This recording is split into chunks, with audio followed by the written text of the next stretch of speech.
আসসালামু আলাইকুম। এখন শুনবেন সংবাদ শিরোনাম। প্রধান উপদেষ্টার সাথে বৈঠকে নভেম্বরে গণভোটের দাবি জানালো জামায়াত। বাস্তবায়নের নিশ্চয়তা পেলেই জুলাই সনদে সই করবে এনসিপি। বিতর্কিত উপদেষ্টাদের সরিয়ে দেওয়ার দাবি বিএনপি নেতা আমির খসরুর। নির্বাচনের আগে অন্তর্বর্তী সরকারকে গুরুত্বপূর্ণ সিদ্ধান্ত না নেয়ার পরামর্শ। তত্ত্বাবধায়ক নয়, অন্তর্বর্তী সরকারের নিরপেক্ষ ভূমিকা চেয়েছে বিএনপি, জানালেন আইন উপদেষ্টা।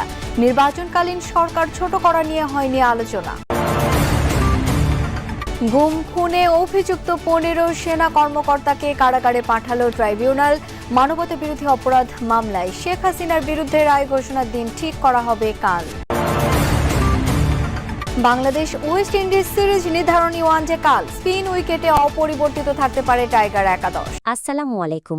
এতক্ষণ দেখছিলেন সংবাদ শিরোনাম, এখন দেখবেন বিস্তারিত। জাতীয় নির্বাচনের আগে গণভোট ও জুলাই সনদের ভিত্তিতে জাতীয় নির্বাচন সম্পন্ন করার দাবি জানিয়েছে জামায়াতে ইসলামী। অধ্যাদেশ নয়, বিশেষ আদেশের মাধ্যমে জুলাই সনদ বাস্তবায়নের প্রধান উপদেষ্টার প্রতি আহ্বান জানিয়েছে দলটি। প্রধান উপদেষ্টার সাথে বৈঠকে এসব পরামর্শ দেয় দলটি।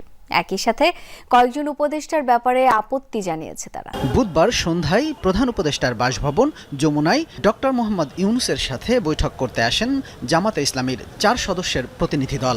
নায়েবে আমির ডাক্তার আব্দুল্লাহ মোহাম্মদ তাহেরের নেতৃত্বে প্রতিনিধি দলে ছিলেন সেক্রেটারি জেনারেল অধ্যাপক মিয়া গোলাম পরোয়ার, সহকারী সেক্রেটারি জেনারেল রফিকুল ইসলাম খান ও এটিএম মাসুম। প্রধান উপদেষ্টার সঙ্গে দীর্ঘ 1 ঘণ্টা বৈঠক করেন তারা।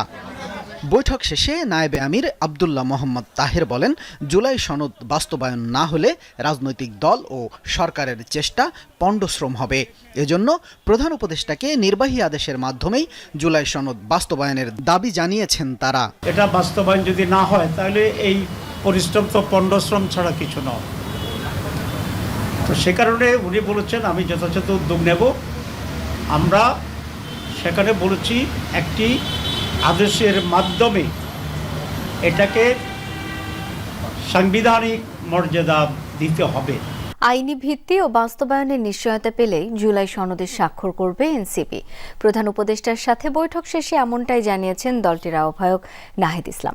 নির্বাচনের আগে অন্তর্বর্তীকালীন সরকারকে কোনো গুরুত্বপূর্ণ সিদ্ধান্ত না নেয়ার পরামর্শ দিয়ে উপদেষ্টা পরিষদ থেকে বিতর্কিতদের সরিয়ে দেওয়ার দাবি জানিয়েছেন বিএনপির স্থায়ী কমিটির সদস্য আমির খসরু মাহমুদ চৌধুরী।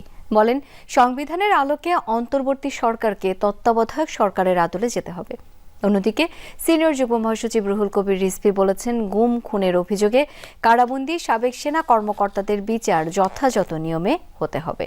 স্বাধীনতা সার্বভৌমত্ব রক্ষায় আগামী জাতীয় নির্বাচনের গুরুত্ব নিয়ে আলোচনা সভার আয়োজন করে জাতীয়তাবাদী মুক্তিযোদ্ধা দল। জাতীয় প্রেসক্লাবে আয়োজিত অনুষ্ঠানে ঘোষিত সময় নির্বাচনে জোর দেন মুক্তিযোদ্ধারা। অনুষ্ঠানে আমির খসরু মাহমুদ চৌধুরী বলেন, সরকারের মধ্যে নিরপেক্ষতা না থাকলে অশুভ শক্তি মাথা চারা দিয়ে উঠবে। তাই সরকারকে বুঝে শুনে সিদ্ধান্ত নিতে হবে।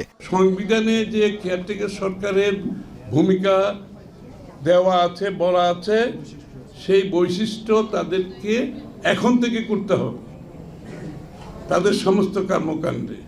এবং আমি মনে করি তাদের কোনো গুরুত্বপূর্ণ সিদ্ধান্ত এখন দেওয়া উচিত না। তাদেরকে ডে টু ডে যে কাজগুলো, দৈনন্দিন যে কাজগুলো, সেই কাজগুলো থেকে আস্তে আস্তে চলে যাওয়া উচিত। আর যারা আগামী নির্বাচনে অংশগ্রহণ করবে অথবা যারা কোনো দলের সাথে সম্পৃক্ত আছে, তাদের সরকারে থাকলে সেটা কেয়ারটেকার সরকারের ভূমিকা পালন করতে পারবে না। নির্বাচনকালীন সরকার ছোট করা নিয়ে কোনো আলোচনা হয়নি। প্রধান উপদেষ্টার সাথে বৈঠকে কোনো দল এমন দাবিও করেনি বলে জানিয়েছেন আইন উপদেষ্টা ডক্টর আসিফ নজরুল। তিনি বলেন, জনপ্রশাসনে নিয়োগের ক্ষেত্রে অন্তর্বর্তী সরকার নিরপেক্ষভাবে কাজ করছে, কোনো নিয়োগ দলীয়ভাবে হচ্ছে না। সচিবালয়ে গণমাধ্যম কর্মীদের প্রশ্নের জবাবে আইন উপদেষ্টা বলেন, নির্বাচন নিয়ে সব সংশয় দ্রুত কেটে যাবে। নির্বাচনকালীন সরকার নিয়ে রাজনীতিতে নানা আলোচনা। বর্তমান অন্তর্বর্তীকালীন সরকারের সব উপদেষ্টা কি দায়িত্বে থাকছেন নির্বাচনের সময়? চলছে এমন গুঞ্জনও। প্রধান উপদেষ্টার সাথে বৈঠকে বিএনপি কিছু উপদেষ্টার রাজনৈতিক ভূমিকা নিয়েও প্রশ্ন তুলেছেন। অন্যদিকে তত্ত্বাবধায়ক ব্যবস্থা বাতিলের রায়ের বিরুদ্ধে শুনানি চলছে আপিল বিভাগে। এমন প্রেক্ষাপটে নিরপেক্ষ নির্বাচনের স্বার্থে উপদেষ্টা পরিষদ কি ছোট হচ্ছে প্রশ্ন ছিল আইন উপদেষ্টার কাছে। দাবি করেন সরকার নিরপেক্ষভাবে দায়িত্ব পালন করছে। ইন্টারিম সরকারকে তত্ত্বাবধায়ক সরকারের মতো রোল পালন করবে, এটা বলতে তত্ত্বাবধায়ক সরকার আমাদের একটা নিরপেক্ষ ভূমিকা চেয়েছে, ওটা তাদেরকে অ্যাসিওর করা না না না এই ধরনের কোনো কিছু আলোচনা হয় না। এটা উপদেষ্টা পরিষদে আলোচনার বিষয়। এই কি নির্বাচনকালীন সরকার ছোট হবে টবে নাকি এই ধরনের কোনো দাবিও কোনো মহল থেকে উত্থাপিত হয় না। সেটা তো ওনারা এর আগেও বলেছেন, এটা আমার কোনো কমেন্ট নাই। এটা ওনারা বলেছে, এটা উপদেষ্টা পরিষদ আমাদের প্রধান উপদেষ্টা সিদ্ধান্ত নেবেন। মানবতা বিরোধী অপরাধের মামলায় 15 সেনা কর্মকর্তাকে কারাগারে পাঠানোর নির্দেশ দিয়েছেন আন্তর্জাতিক অপরাধ ট্রাইব্যুনাল 1। বিচারপতি মোহাম্মদ গোলাম মুর্তজা মজুমদারের নেতৃত্বাধীন 3 সদস্যের ট্রাইব্যুনাল সকাল 8:30টার দিকে আদেশ দেন। হাজির না হয় সাবেক প্রধানমন্ত্রী শেখ হাসিনা, সাবেক স্বরাষ্ট্রমন্ত্রী আসাদুজ্জামান খান ও মেজর জেনারেল কবিরুল সহ অন্যদের বিরুদ্ধে গ্রেপ্তারি পরোয়ানা জারি করা হয়েছে। ট্রাইব্যুনাল কার্যক্রম শুরুর আগেই সকাল 7টার দিকে ঊর্ধ্বতন এই সেনা কর্মকর্তাদের শীতাতপ নিয়ন্ত্রিত প্রিজন ভ্যানে হাজির করা হয়। এর আগে ঢাকা সেনানিবাসে সাব জেলে তাদেরকে সেনা হেফাজতে রাখা হয়েছিল।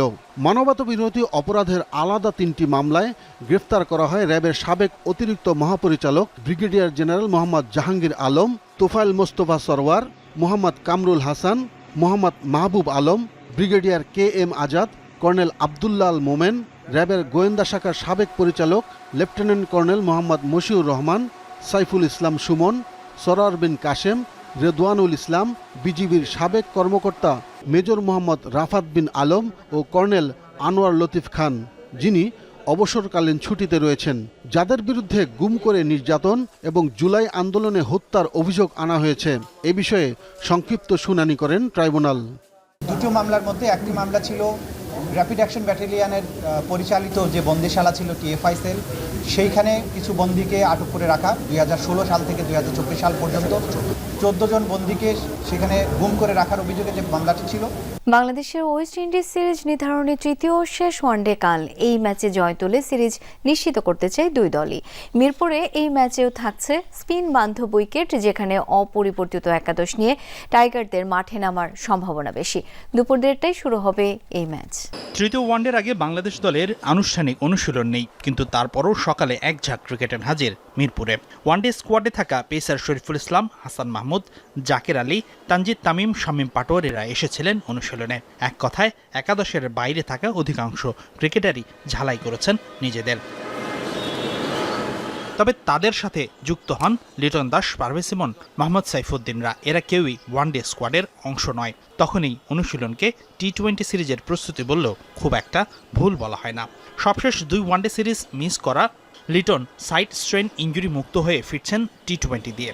তবে এদিন ক্রিকেটারদের সাথে অনুশীলনে ছিলেন না হেড কোচ সহ আরও অনেক কোচিং স্টাফ। সিনিয়র সহকারী কোচ মোহাম্মদ সালাউদ্দিন আর pace bowling coach Shaun Tait এসেছিলেন মাঠে। তবে তাই বলে ওয়ানডে সিরিজের ভাবনা ছেড়ে দিয়েছে দল, সেটা ভাবার সুযোগ নেই মোটেও। কারণ হোয়াইট ওয়াশের সুযোগ মিস করলেও শেষ ম্যাচে জয় তুলে ট্রফির পাশাপাশি র্যাঙ্কিংয়ে গুরুত্বপূর্ণ পয়েন্ট যোগ করতে চায় বাংলাদেশ। দ্বিতীয় ওয়ানডে হারের পর বাংলাদেশের রেটিং পয়েন্ট 74 আর ক্যারিবিয়ানদের পয়েন্ট 80।